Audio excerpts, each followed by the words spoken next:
สถานีวิทยุกระจายเสียงแห่งประเทศไทยจังหวัดลำปาง FM 97 เมกะเฮิรตซ์เสนอรายการธรรมะยามเช้า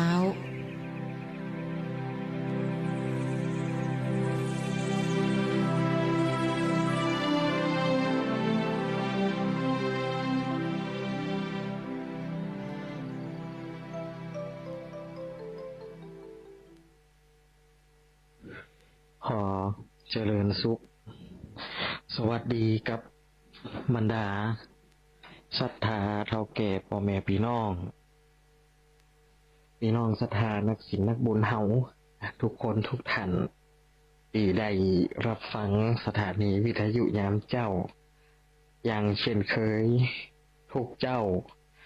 ทางสถานีเฮาก็ได้มี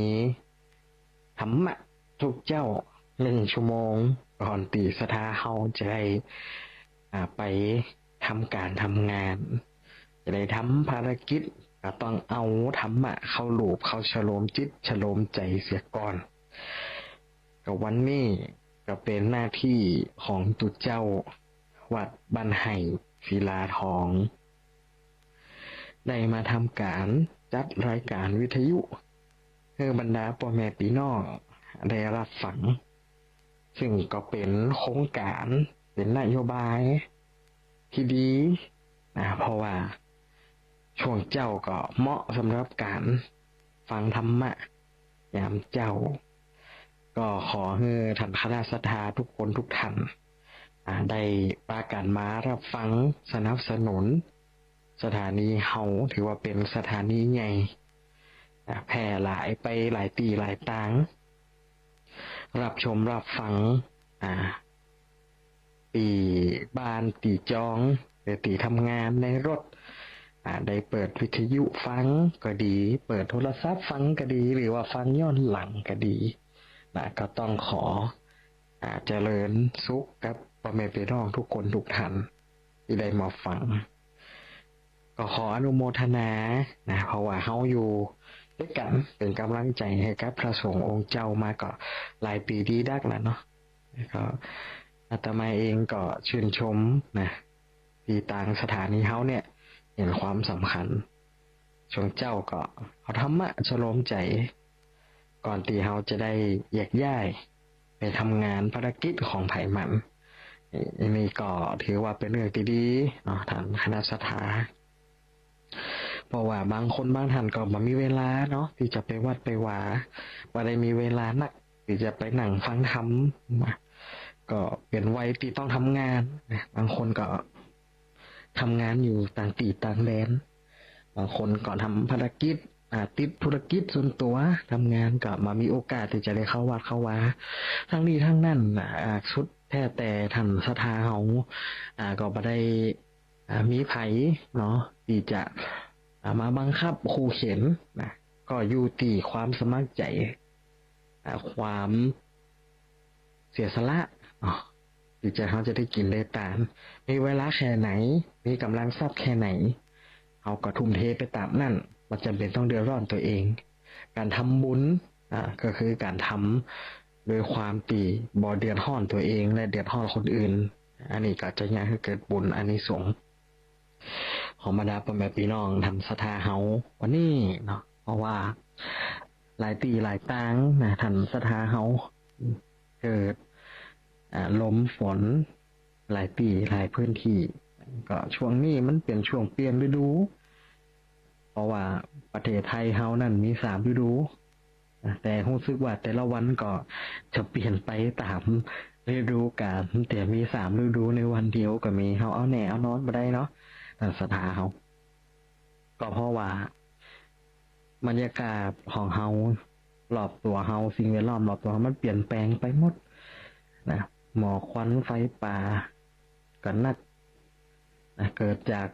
ฝีมือมนุษย์ก็ดีเกิดจากภัยธรรมชาติก็ดีเนี่ยบนห้องว่าธรรมชาติลงโทษมันก็เลยส่งผลกระทบแต่ต่อผู้อาศัยในสังคมแวดล้อมของเขาเนี่ยคือธรรมชาติเนี่ยเริ่มที่จะมาลงโทษผู้ที่อยู่อาศัยเพราะเขาไปทำลายทรัพยากรทำลายสิ่งแวดล้อมนั่นครับช่วยกันอนุบำรุง ทรัพยากรสิ่งแวดล้อมไว้นะปลูกพักปลูกไม้ปลูกต้นไม้ใบหญ้าเปิดขอความร่วมมือหยุดเผาก็กระทำตามนโยบายของรัฐบาลของท้องถิ่นเปิดรณรงค์ปลูกป่าก็ช่วยกันปลูกป่าอย่างนี้เป็นต้นเนาะถือว่ารักษาไว้ให้ลูกให้หลานคนรุ่นเก่ารุ่นหลังบางครั้งก็เขามาได้รักษาคิดว่าจะคงอยู่ต่อไปยังซัดในการนำศรัทธาเขาบางสิ่งบางอย่างก็เริ่มจะห่างหายไปนะหมูนกหนูหูปีกอย่างก็เริ่มจะเสี่ยงไปตามวัฏจักรของมัน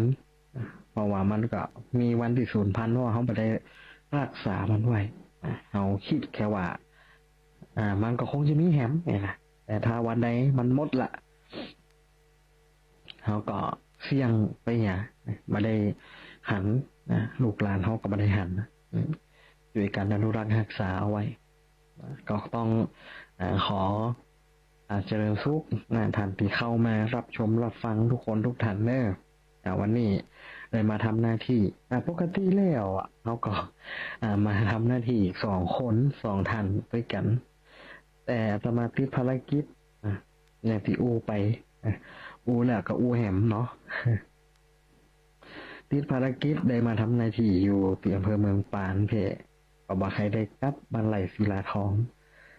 ก็เลยจัดรายการเดียวครับ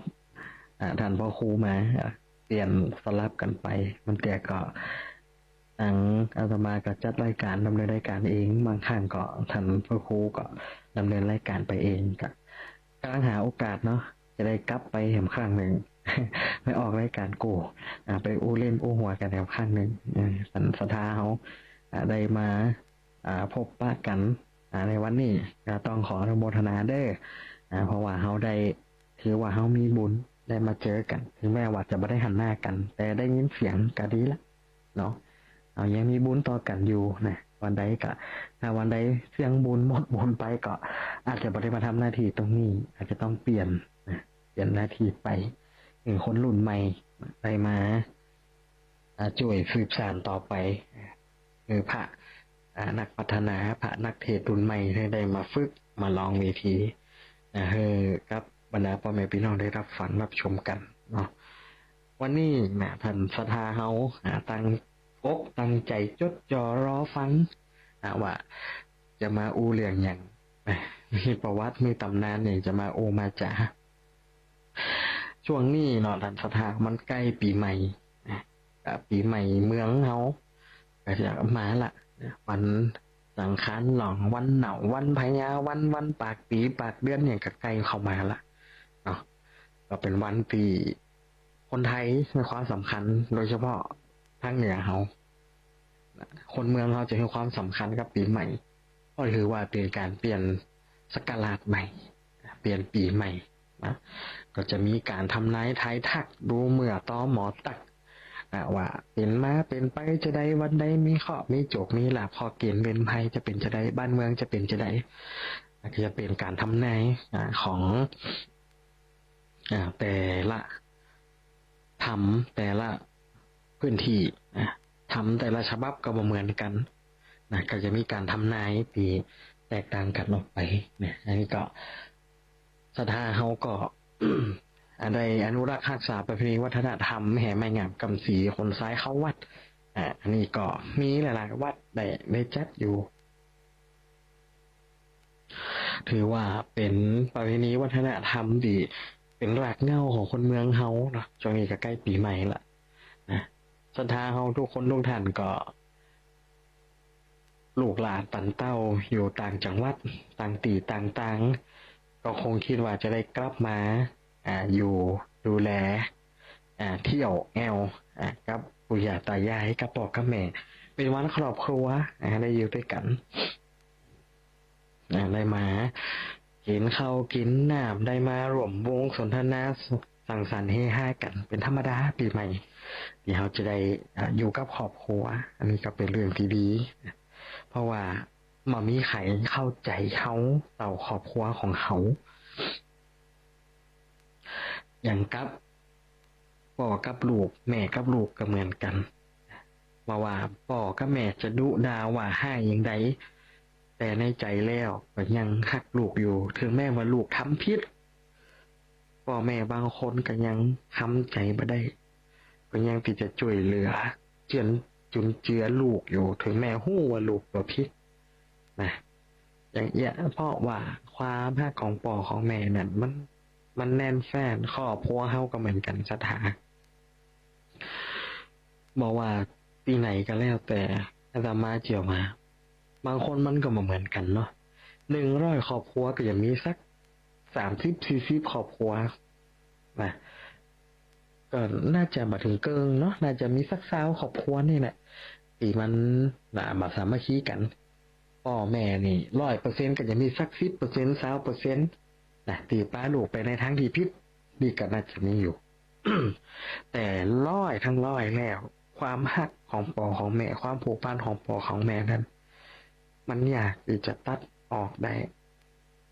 ดังนั้นครอบครัวเนี่ยคือว่าเป็นสถาบันหลักของคนในครอบครัวเป็นสถาบันแรกเลยสถาบันครอบครัวที่จะต้องมีพ่อมีแม่มีลูกมีหลานตัดเต้าว่ามีแผลเข้าใจต่อครอบครัวเฮาดังสถาเฮานั่นดีใหม่ลูกหลานตันเต้าปิ้งมาได้มาอยู่พร้อมหน้ากันเมื่อนั้นไหนได้มาปะกันก็มัดมือตื้อขวัญผูกคอต่อแขนสืบเข้าเอาขวัญเนาะมัดมือปั่นศีลปั่นป้อนหูลูกหลานตันเต้าดำหัวผู้เฒ่าผู้แก่หรือประเพณีที่เฮายึดถือและรักษากันมาเพราะว่ากุศโลบายแรกก็คือต้องกลับมาเพื่อจะอยู่พร้อมหน้าพร้อมเพียงเฮียงตากันกับครอบครัวเพราะเป็นสิ่งที่หิ้งมาได้ละมาได้เนาะครอบครัวมันอยู่ในสายเลือดสกุลมันอยู่ในสายเลือดถึงแม้ว่าเป็นแม่หญิงไปอยู่กับสามีอยู่กับผัวไปเปลี่ยนนามสกุลแต่ว่าสายเลือดจะได้มันก็คือรากฐานของคนในครอบครัวบดีลืมครอบครัวบดีลืมกำพืชบดีลืมรากเหง้าของตัวเองนะอย่างที่เป็นอูไว้เอาว่าคนเฮาเนี่ยไปอยู่ที่ไหนก็แล้วแต่ปัดตีปัดตางปัดถิ่นไปอย่าลืมรากเหง้าอย่าลืมกำพืชของตัวเองนะอีเป็นต้นนี่ก็เป็นข้อคิดเล็กๆน้อยๆนะบางคนก็จะมีอยู่นะบางคนมีอยู่ที่แบบว่ากลัวคนอื่นว่าคือสังคมเฮาบ้านเฮาเขาต้องยอมรับเข้าใจภาษาพลังว่าบูลลี่ คนเฮาชอบบูลลี่ชอบไปว่าเปิ้นนะชอบไปเซ้ยเปิ้นชอบไปว่ากันแนกกันแหนชอบไปดูถูกดูแคลนเปิ้นก็มีอยู่คนประเภทนี้สมัยตะก่อนพระอาจารย์เองอาตมามีเปื่อนบ่ใช่เปื่อนเป็นรุ่นปีอาตมานี่เป็นคนอีสานคนอุดรแล้วทีนี้มาอยู่บ้านเฮาอยู่ลำปางคนสมัยก่อนนะว่าเปิดเนาะคนลาวเป็นอีสานแบบเป็นคนลาวนะก็แปลกเพราะว่าบางคนสมัยแต่ก่อนห้องเฮาเป็นคนดอยว่าเขาอยู่ที่ลาบสูงเขาอยู่ทางเหนือเขาอยู่ในป่าในดอยเขาห้องเขาคนดอยคนป่าคนดอยนะอย่างกับเขาไปห้องหมู่เจ้าเขาก็ว่าเป็นคนดอยเป็นคนอย่างกับเขาก็ว่าเป็นไปอย่างสังคมเขาเป็นสังคมที่บูลลี่เก่งเหยียดเป็นเก่ง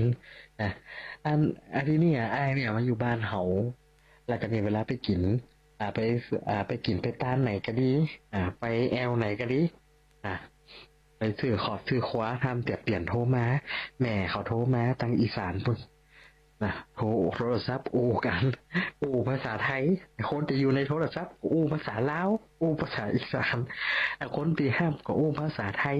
นะเขาอย่างมาเดียมแต่เขาก็ว่ากันเนี่ยภาษาบ้านตัวเนี้ยอย่างภาษาไทยนั่นมันว่ากว่าเขาว่ากว่าเขาพอนะกว่าเขาว่าเป็นลาวอีกนะว่าหลากเงาของคนเฮาจะได้ว่ะมันเป็นจะได้เนาะหลากเงาอาจารย์นี่ต้องยึดถือเนอะอยู่จะไหนยังปัดแต่ปิ๊บปัดนี้ลืมเลยห้ามลืมคนเฮามาจากดินอย่าลืมจะไปอยู่ที่ไหนก็แล้วแต่ อย่าไปอยู่อย่าไปอยู่ที่ไหนก็แล้วแต่ดินก็คือดินนะย่ำอยู่ในดินเหยียบพื้นดินก้มพอเท้าตัวเก่าที่เขาย่ำอยู่ก็คือดินนั่นก็คืออย่าลืมตัวเองอย่าลืมรากเหง้าเฮามาจากที่ไหนนั่นพระอาจารย์จะถืออย่างอีมากมีลูกศิษย์ลูกหาก็จะอุ้ยะเรื่องธรรมะนะบางครั้งก็บางคนก็ติดหรูไฮโซนะลืมที่บ้านเนี่ยที่เพลงว่าเราอยู่อย่างก็เพลงเนี่ยดาวมหาลัยนะกินปลาล่าปลาแจวมาได้นะก็ฟังอย่างกันแล้วแต่ว่าจะพอหนังฟังเพลงกับพอฟังให้มันได้คอคิดนะบ้านสังคมบ้านเฮานี่ทุกปีอ่ะว่าสมัยปัจจุบันนี่นะชอบบูลลี่กันนะแต่ว่าก็มีคนยืนยัดต่อสู้ว่าสมัยปัจจุบันนี้ไม่ควรที่จะดูถูกเหยียดหยามบอกว่าจะบูลลี่กันนะโลกมันไปไหนถึงไหนมันก็คนต่างประเทศเป็นจับมือถือแขนเป็นหอมแก้มจูบปากกันเปิดกำว่าอย่างกันพอเป็นธรรมชาติมันก็บ้านเฮานี่หันปัญญาอย่างน้อยเอาละบินหน้าต่ำกันละชิบชูสีละมุยปากใส่กันละยังอีมันกำได้เนาะบุหรี่เปิ่นบ้านเฮาว่าเราขวัญเราขวัญดูถูกยัดย้ำเปิ่นบัดเดียนั่นชีวิตของไผ่ของมันนะสิ่งที่เขาทำในเดือนทอดชีวิตเขาจะไปยุ่งก็เปิดเป็นอย่างจะได้กันแล้วแต่มาเดือนทอดเขาก็บัต้องไปยุ่งก็เปิดสังคมเขาเป็นสังคมที่เปิดกว้างแม้แต่การเลือกทางเพศเป็นศูนย์ประเทศไทยเขาถือว่าเป็นประเทศที่มีความหลากหลายทางเพศเลือกที่จะเป็นได้สมรสก็ยังมีสมรสเท่าเทียมนะเป็นอย่างนี้นั่นก็สัทธาเขายืนยัดต่อสู้กันมานะในเรื่องของการความเท่าเทียมทุกคนมีสิทธิเสรีภาพเท่าเทียมกันเขายึดถือตรงเนี้ยดังนั้นเขาเท่าเทียมกันหมดอย่าไปว่ากันอย่าไปบูลลี่กันอย่าไปดูถูกเหยียดหยามกันอยู่ชีวิตไผ่ชีวิตมันถ้าเป็นว่าเขาก็เขาก็ตึงบดีฮะตึงรู้สึกดีทางนี้ทางนั่นอยู่ที่ตัวเขาตัวอย่าได้ไปยุ่งอย่าได้ไปก้าวไกลชีวิตของคนอื่นนะถ้าว่าเขาไม่ได้ชีวิตของเขาไม่ได้มามีผลกระทบต่อตัวเขาทันศรัทธาเขาทุกคนทุกท่านเอามีหน้าที่ของใครของมันก็กระทำไปของไผ่ของมันอย่าได้กังวลเลยทำเพื่อเต็มร้อยทำเพื่อเต็มที่พระอาจารย์ก็เหมือนกันเวลาได้ทำหน้าที่อย่างเนี้ยทำเพื่อเต็มที่ไผ่จะว่าจะได้ก็ได้แต่มันตึ้มสนใจ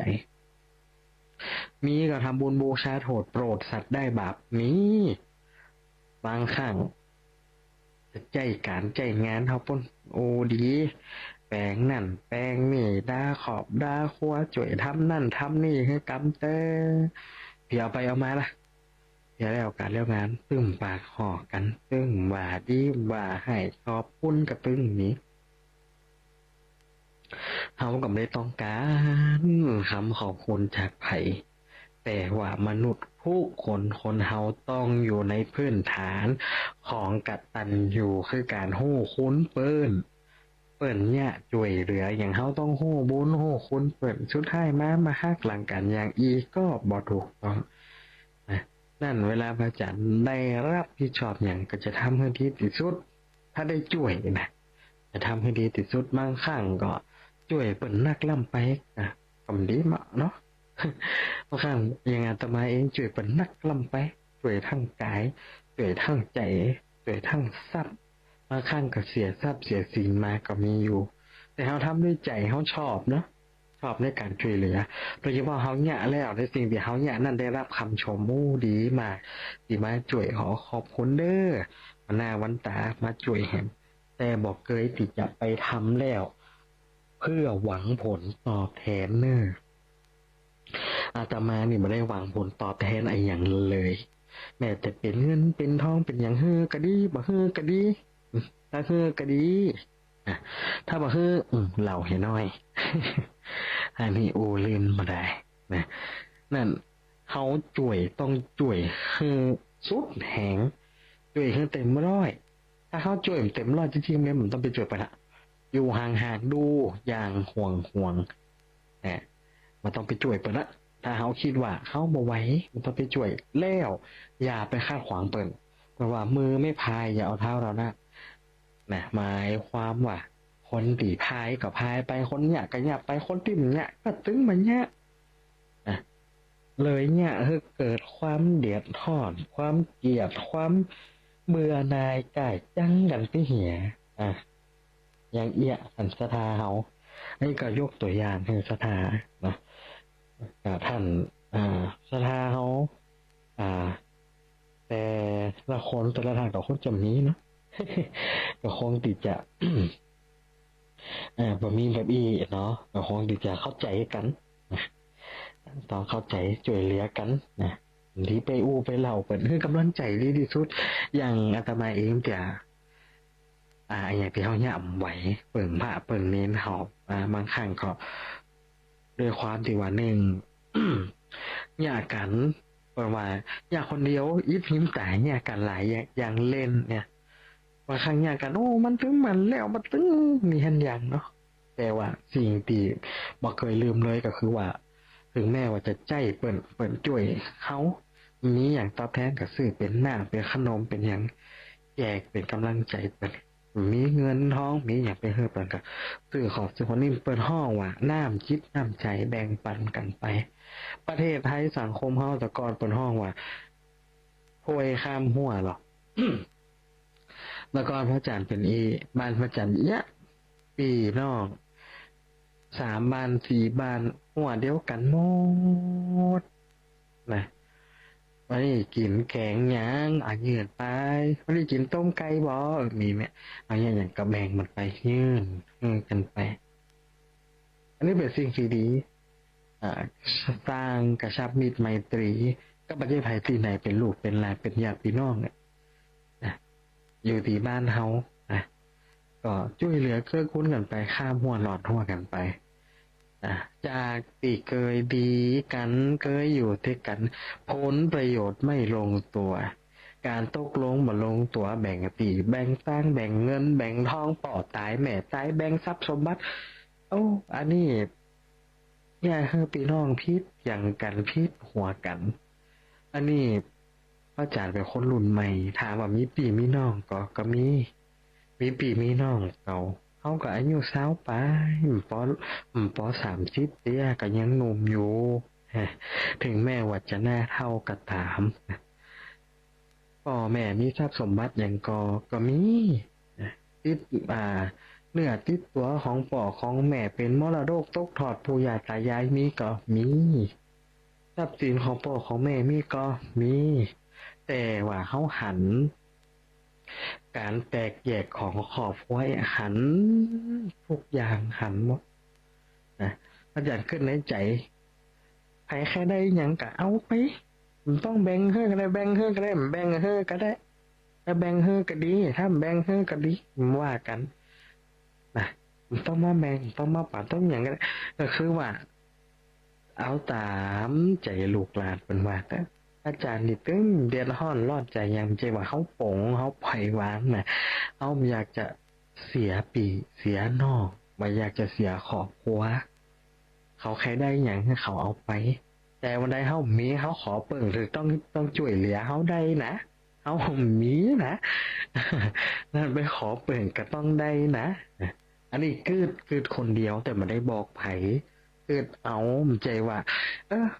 ปงวางปล่อยวางมาได้ปล่อยมาได้ปง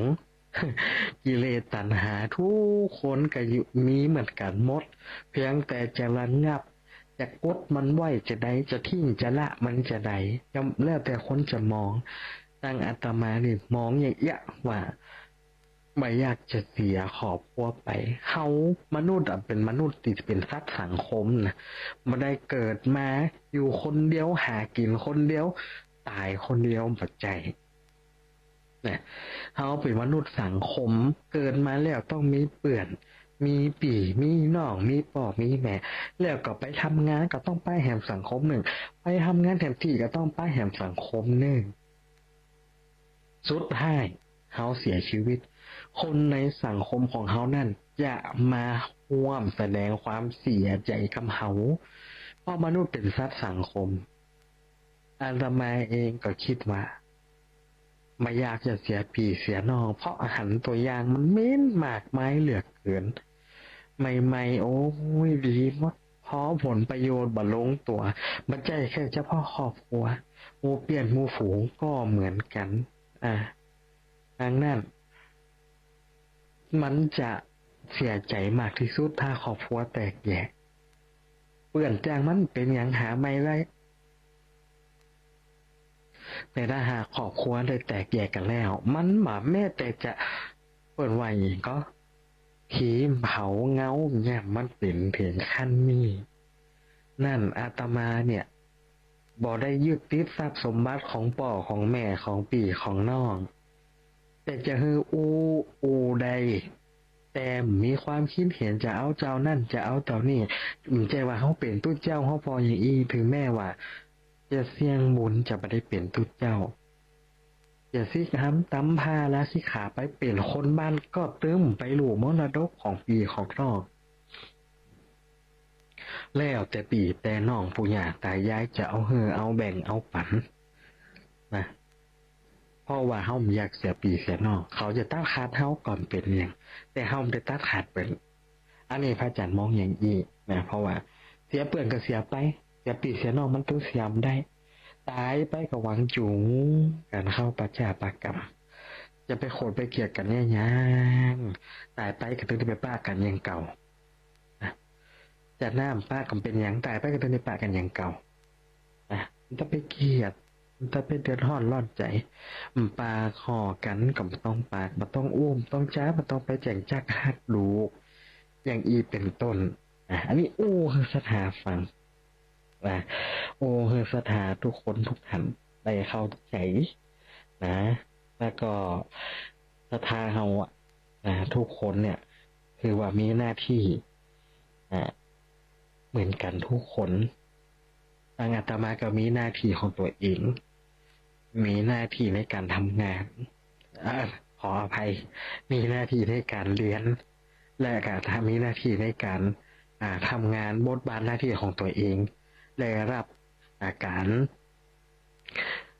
เป็นครูสอนก็ดีได้ทำหน้าที่ในของคณะสงฆ์ก็ดี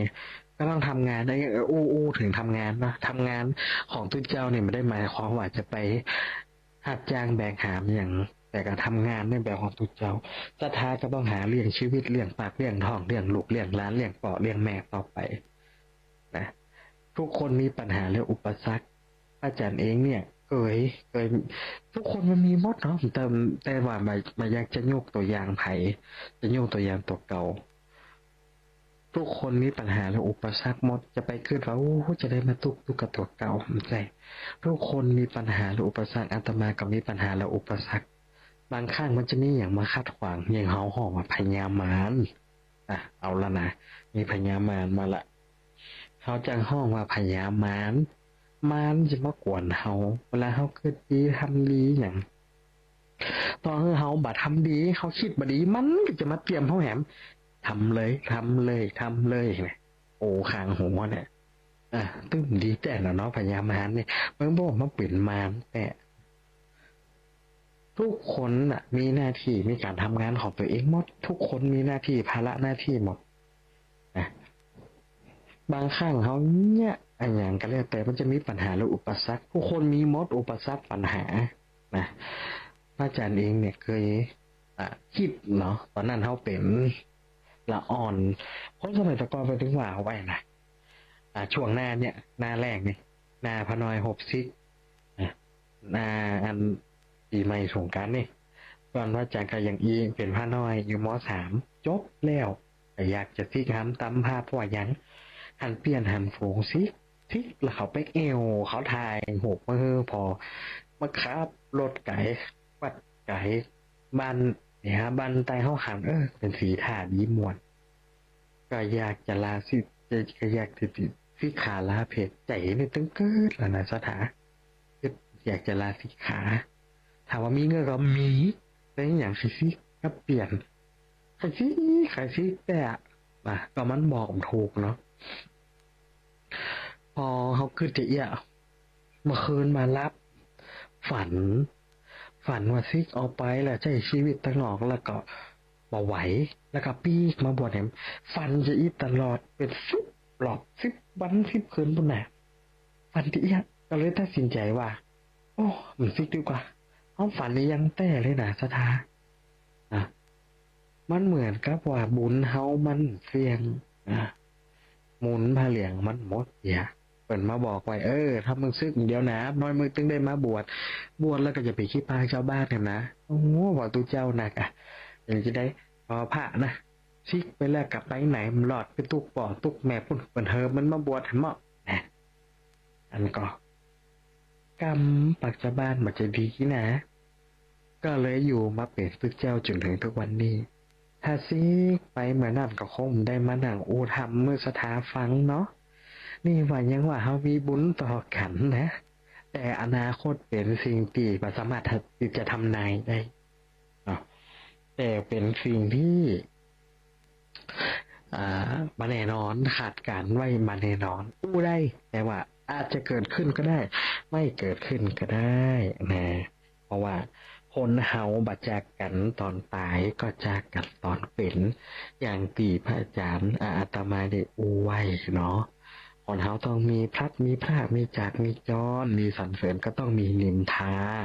โลกกระทำแปดบ่มีใครดีก้นได้ตะกี้ก็อู้ถึงพญามารบางคนอยากจะคิดจะทำอย่างนี้จะมีพญามารมากวนเปิ้นตึงว่าไว้ว่าจะคนเฮาอาจจะมีการเปลี่ยนแปลงชีวิตอันหยังก็แล้วแต่จะทำงานใหญ่กินใหญ่ต้านหลวงเปิ้นมาให้เจ้าของงานออกจากบ้านจากเงินตุเจ้าจะเป็กตุบวชพระเปิ้นฮือไปแอวเปิ้นฮืออยู่วัดจันทร์ศีลอยู่วัด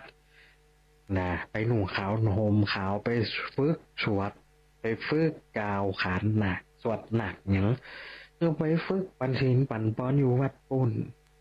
คนจะแต่งงานเปิ่นก็มาฮือออกจากบ้านจากจองมันมาดีออกพัดไปแล้วมันก็จะจากกันไปเหี่ยอย่างอีปอคนเปิ่นหือคนจะห้าปริญญาเปิ่นก็มาฮือออกไปไหนปาฮือเฉลิมฉลองกันเตียนะมันจะมีอันได้เจ็บได้เป็นเป็นว่าไว้อย่างอีก็พอบางคนเป็นรีอินดูจะแต่งงานวันพรุ่งนี้วันนี้อุบัติเหตุรถยนต์บางคนจะบวชตุบวชพระวันผูกวันนี้ไปแอว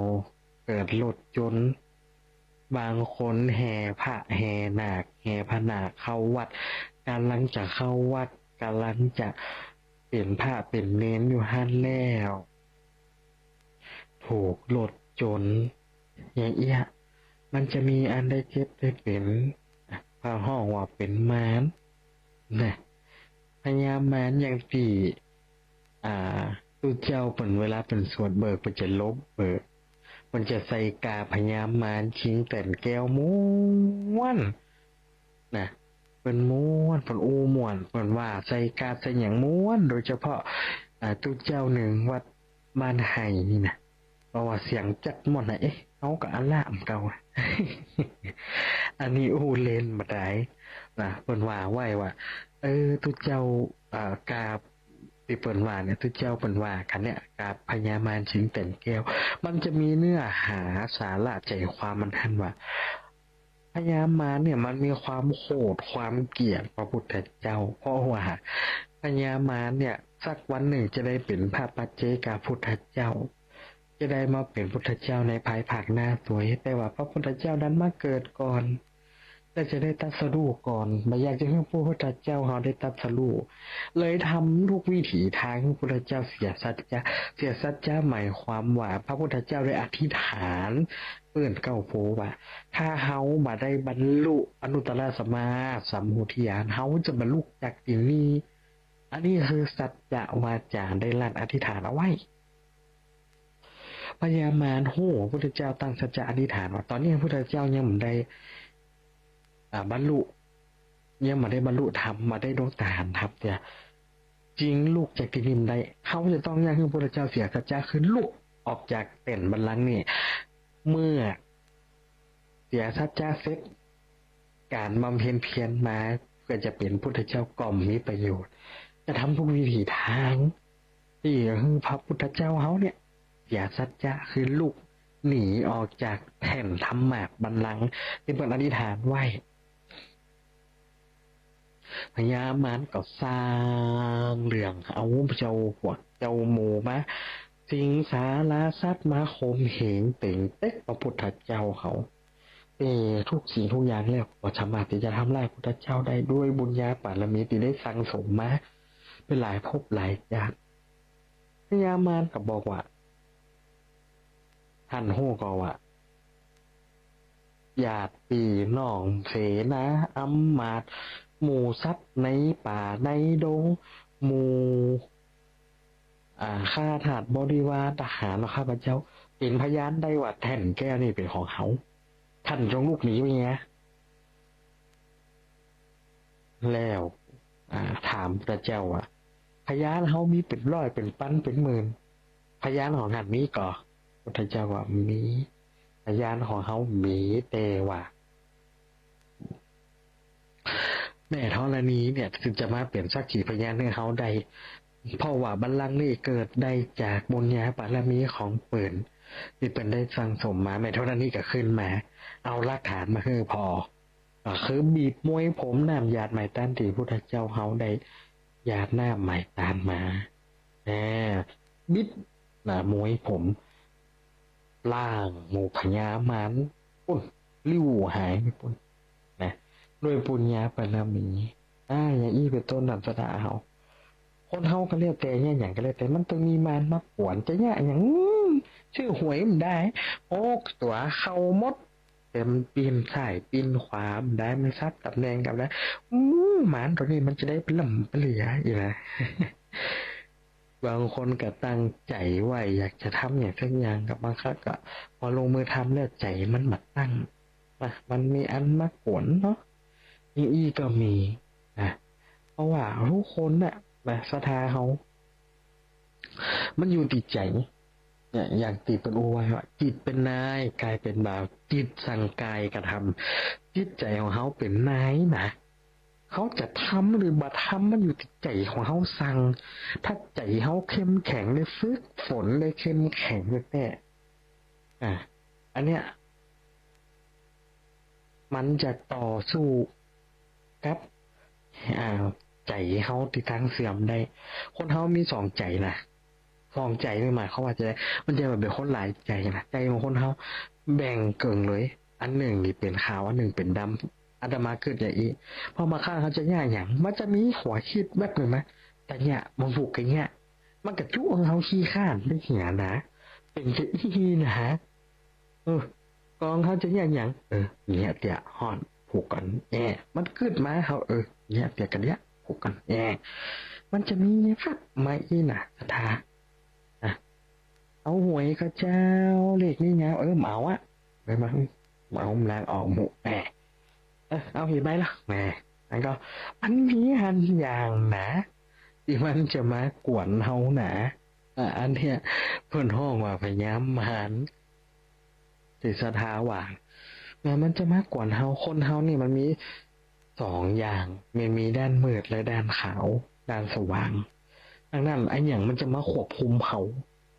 อย่างเตียบมูตีขังมันเป็นตัวของตัวเองจิตใจด้านมืดทั้งจิตใจเบื้องลึกของมันเริ่มสำแดงออกมาเพราะว่าเกิดความคุ้มขังบางคนตาบ้าแตกเสียสติเนี่ยเป็นอย่างเอี้ยอันสถาเขาถ้าเขาไม่ได้รับการฝึกฝนจิตใจนั่งสมาธินั่งรับแต่มันต้องไปวัดไปว้ามันต้องก็ได้บางคนมีเวลาไปวัดเนาะเอาไม่ไปวัดไม่นั่งสมาธิเป็นอย่างอยู่กับบ้านมันจำเป็นอยู่ที่ไหนก็แล้วแต่ของก็ได้สมาธินั่งดูลมหายใจเข้าออกนั่งรับตาขึ้นเนี่ยมาออกมันต้องไปเครียดยาเครียดเพราะว่ามันตันแล้วมันตื่นตันหมดมันตันอกตันใจมันตันผิงหมดสตาเขาเปิ่งไผ่กับได้เปิ่งปีเจ็บต่อเปิ่งนอกเจ็บมันเปิ่งไผ่ได้แล้วนั่งรับตาท่านนึกคิดเนี่ยก็ทำใจให้สงบทำใจให้สบาย แล้วก็ตั้งเก้าใหญ่ไหมถ้ามันอิดมันท่อมันเลยก็นั่งรับตาคิดไหมคิดพิจารณา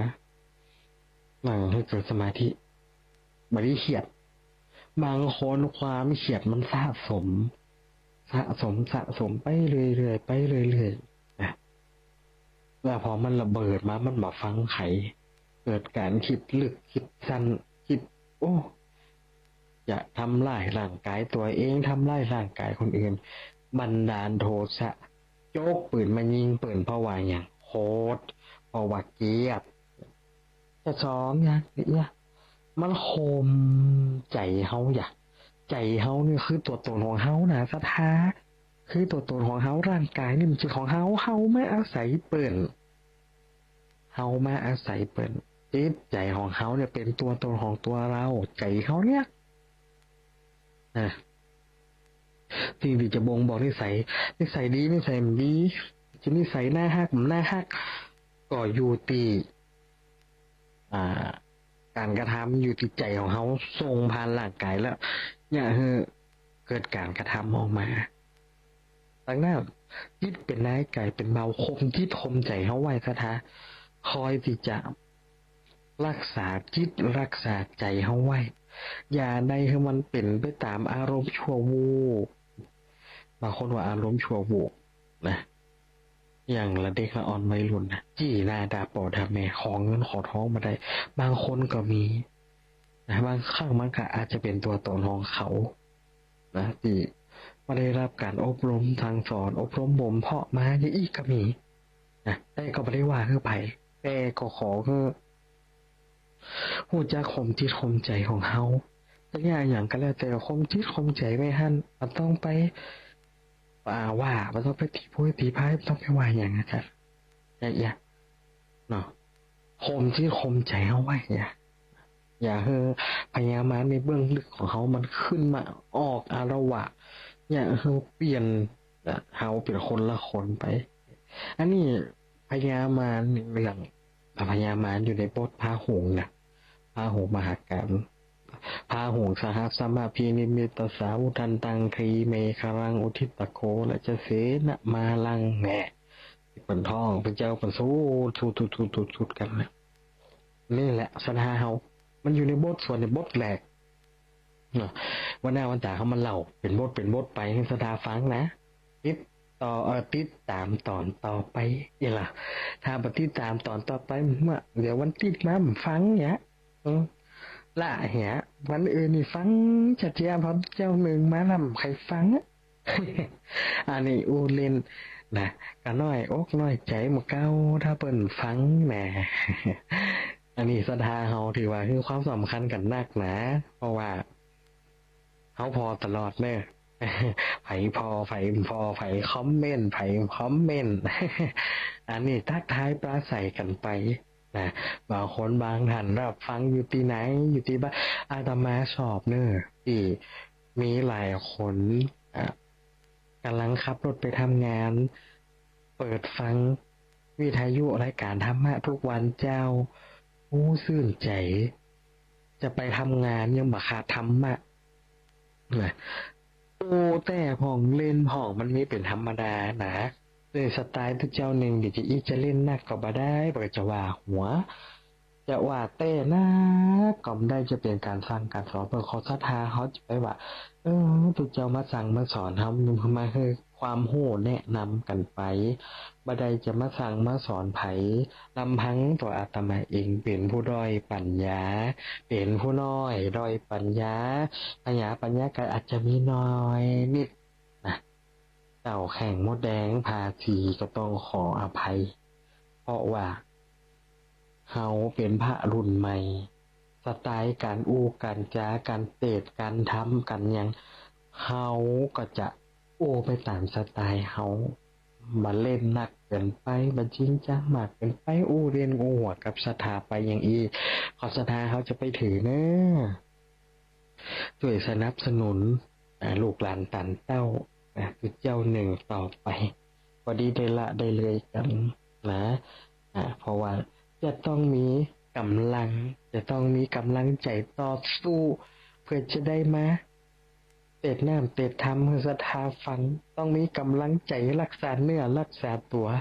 แต่โอ้ยรักษาเนื้อรักษาตัวทุกคนเป็นเหมือนกันหมดเดิมเดี๋ยวนี้นะเรื่องจากว่าผลกระทบจากหมอกควันไฟป่าหรืออะไรยังบอกว่าไฟป่ากับไฟคนบอกว่าที่มันจุดกันถึงวันนี้นะได้เข้าไปทางจมูกทางปากแล้วมันเหมือนขออภัยเนี่ยมันเหมือนกับเสลดหรือขี้เตอร์เนี่ยติดขำเขาจะมาตึงมาหายเป็นจะอีตลอด แล้วแต่อาตมาขึ้นคนเดียวน่ะจะเล่นโหข้าวปีใหม่เนาะขึ้นปีใหม่มาเป็นไข้หวัดใหญ่เป็นไข้หวัดใหญ่แล้วที่นี่เนี่ยโอ้ซึกว่าหลังจากหายจากไข้หวัดใหญ่หันมาเนาะก็เหมือนจะหู้ซึกว่าร่างกายบ่สมบูรณ์เลยนะร่างกายเหมือนจะบ่สมบูรณ์ไอ้อย่างนิดไอ้อย่างน้อยก็รู้เป็นหวัดเป็นไอ้อย่างนิดไอ้อย่างน้อยก็รู้เป็นไข้เป็นเมื่อยเนี่ยนะ เพราะว่าหู้ตัวเองเลยเนอะหู้ตัวเองนะก็เลยคิดไว้ว่าถ้าเป็นไปได้รักษาตัวเองมาให้เป็นไข้เป็นหยังการไม่มีโรคเป็นลาภอันประเสริฐไปถึงว่าไว้ลำเดียวนี่ก็เขาตัวตุ้ยตัวใหญ่ก็เขาตุ้ยขึ้นมาแหมโฮมเดียวนี่เสียดูกเสียเอ็นเนี่ยมาโหสถานเจ็บแข็งเจ็บเอ็นนี่แต่เอ็นมันจังมันเข่งลำไปก็เขาเดินมันโมโหก็เขาตุยโมโหเขาก็โมโหแต่ถ้าเป็นไปได้ห้ามมีโรคเลยเนาะสถานเขาจะไปได้เจ็บได้เป็นนะโดยเฉพาะผู้เฒ่าผู้แก่คนเฒ่าคนแก่ที่จะตามมานี่การหกล้มการต่าวบางคนต่าวแล้วเป็นตั้งดูกตั้งเอ็นปุ่นหนาเป็นตั้งเส้นเลือดปุ่นหนานอนติดเตียงผ่องเป็นอัมพฤกษ์อัมพาตผ่องต้องใจไม่เต้าไม่งามอันเนี้ยสถานเขามันเป็นอย่างนี้ดังนั้นรักษาเนื้อรักษาตัวมันต้องเจ็บต้องเปลี่ยนดีกว่าเนาะอันนี้พ่อเป็นห่วงศรัทธาทุกคนทุกท่านเพื่อในรักษาเนื้อรักษาตัวไว้โดยเฉพาะเดียวเนี่ยมันเป็นหมอกควันไฟป่าเป็นฝ้าเป็นฝนเป็นอย่างก็คือรักษาเนื้อรักษาตัวเอาไว้นะขอบอกให้กับท่านคณะสถาเฮาทุกคนทุกท่านเพราะว่าชีวิตของคนเฮามาเกินมาหนึ่งครั้งก็ต้องตายหนึ่งครั้งถ้าว่าร่างกายของเฮามันชำรุดทรุดโทรมแล้วมันมีอะไรเปลี่ยนมันเหมือนรถยนต์ที่หาได้ง่ายๆจำกัดตามดีนี่ร่างกายเขาทรุดโทรมแล้วกับทรุดโทรมแหนทรุดโทรมแหนแบบไปได้มันมีวันสิ้นสุดนะอยู่ก็ขอให้สร้างคนประโยชน์จากไปก็ขอให้เปิดได้เหล่าลือในคุณประโยชน์ที่เฮาสร้างอย่าให้เปิดได้ไปกล่าวไปอ้างไปว่าเฮาบดีอย่างนั้นใช่เสียหน้าลูกเสียหน้าหลานเฮาหมดอยู่เฮาก็ต้องช่วยเหลือเกื้อกูลกันคนเฮาอยู่ปอปันปอร้อยปอนี่สักคนอ่ะ100 คนจะถึงนี่10 คนเก่งจริงนะจะเลยนี่นะนอกนั้นกับ70 80 90ก็ยังหายากนะสถานเดินคนเท่า70ก็หายากแต่ยังจะเหลืออยู่8070ก็หนักอยู่70 80ก็ยังหนักอยู่อย่างเงี้ยนะเวลาเขายังอยู่มีชีวิตต้องช่วยเหลือเกื้อกูลกันต้องหันอกหันใจเพราะว่าคนเฮาจากตอนเป็นกับจากตอนตายต้องแยกแยะอย่าไปยึดติดอย่างนั้นเคยมีเหตุกรณีอันนี้เมื่อน่ะสมัยเป็นพระใหม่ๆเป็นพระน้อยจำมาได้แต่เมินแล้วเนาะก็อีแม่คนหนึ่งเป็นจะขึ้นเฮียนใหม่แล้วก็เฮาด้วยความที่ว่าเขาเป็นลูกตุลูกพระเป็นเปิ่งเข้าเปิ่งน้ำเปิ่นก็ไปช่วยเปิ่นพอตกแต่งแปลงดาเพราะว่าในหมู่บ้านเนี่ยก็มีศพเหมือนกันแต่เป็นศพคนเฒ่าแล้วคนเฒ่านั่นโอ้ดีลูกหลานเปิ่นก็ดีช่วยกันช่วยงานอย่างนี้หมดแล้วที่นี่เนี่ยเปิ่นสวดศพเมื่อคืนแล้วก็บ้านแม่อุ้ยเนี่ยเปิ่นดาแม่อุ้ยวันนี้นะเลยมาก็ไปช่วยเปิ่นไปช่วยเปิ่นพอสถานที่จัดตีจัดตั้งเพราะว่าแบ่งเบาภาระตั้งปอนางว่าปอนางก็ไปยุ่งกับงานศพ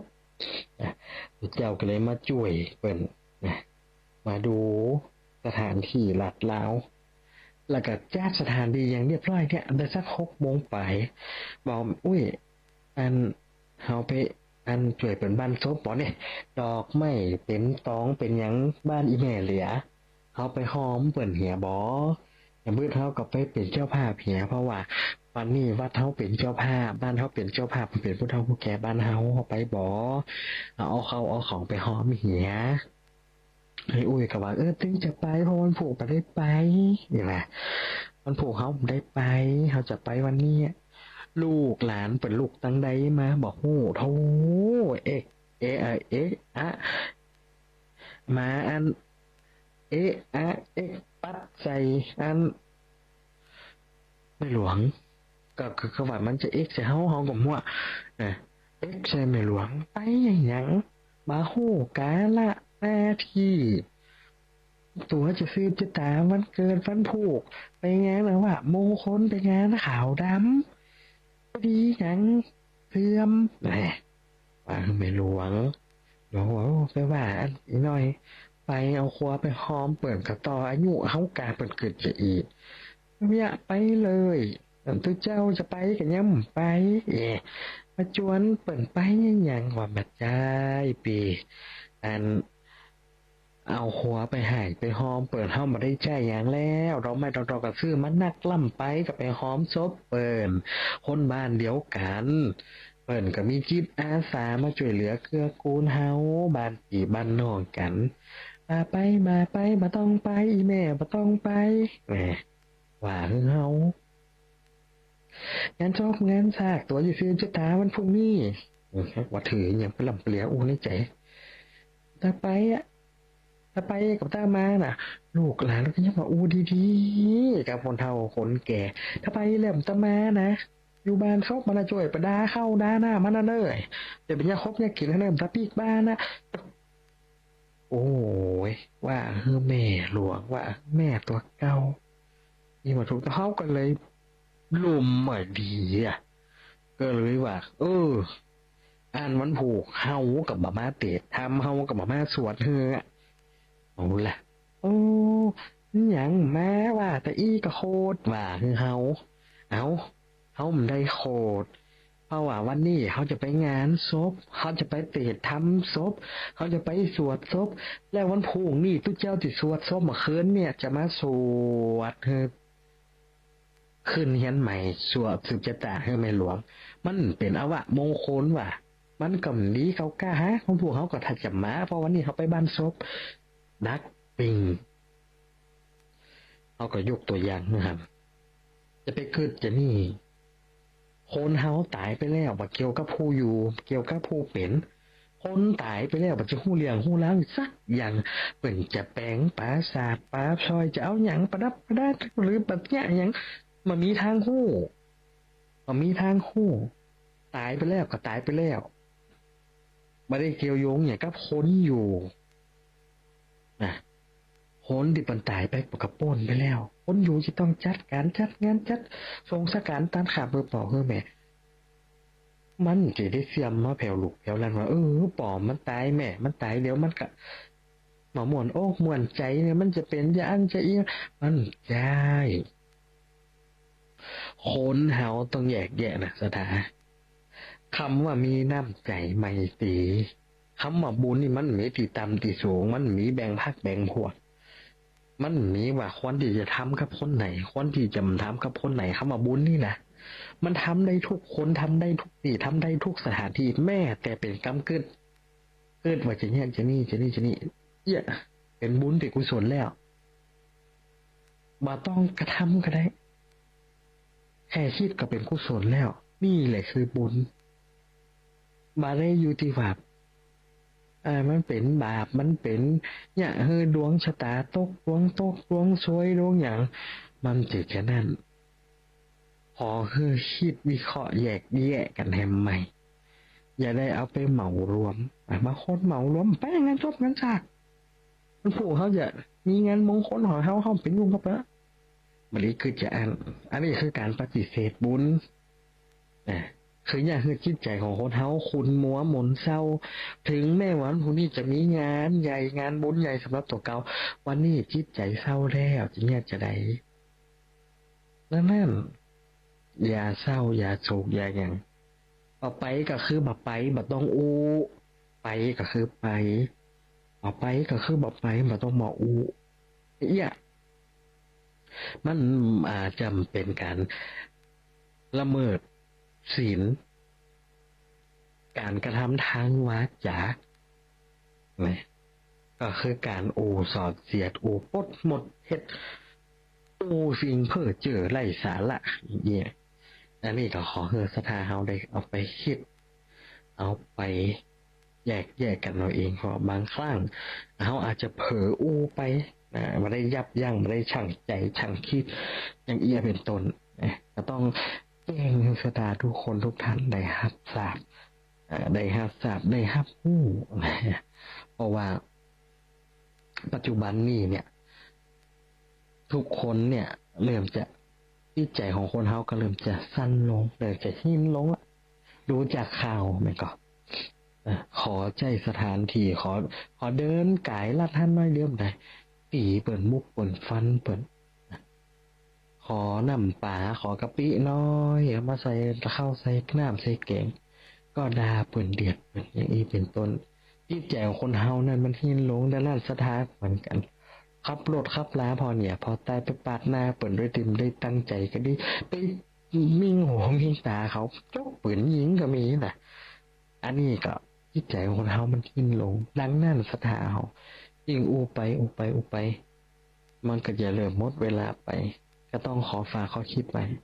แต่วันนี้เฮาอู้เรื่องบทพาหูไว้บทแรกนะวันหน้าเขาจะมาเอาบท2บท3บท4บท5ต่อไปถ้าตุเจ้าหนึ่งมาทับนะ มาทำหน้าที่จะอู้ต่อไปนั่นขอบอกขอบใจทางสถานที่ได้รับฟังสถานีวิทยุยามเช้าในวันนี้บุญใดกุศลใดที่เกิดจากการฟังก็ขอให้บุญทั้งหลายเหล่านั้นสำเร็จแก่ศรัทธาญาติโยมอันใดที่มันดีก็ขอนำไปใจอันใดที่มันบ่ดีที่มันเป็นอู้เล่นอู้หัวก็คือเก็บเอาไว้บันเทิงใจกระปอขออนุโมทนาครับทุกคนทุกท่านที่ได้รับฟังสถานีวิทยุยามเจ้าในวันนี้เด้อขอเจริญพร ติดตามรับฟังรายการธรรมะยามเช้าได้ใหม่ในวันและเวลาเดียวกันนี้ทางสถานีวิทยุกระจายเสียงแห่งประเทศไทยจังหวัดลำปาง FM 97 MHz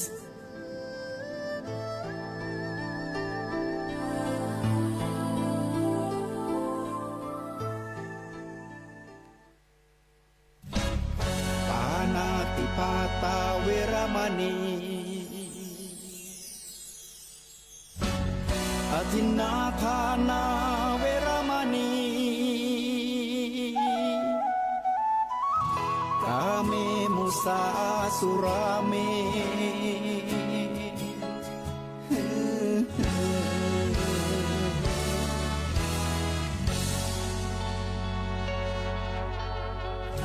ศีลคือข้อห้ามธรรมคือข้อให้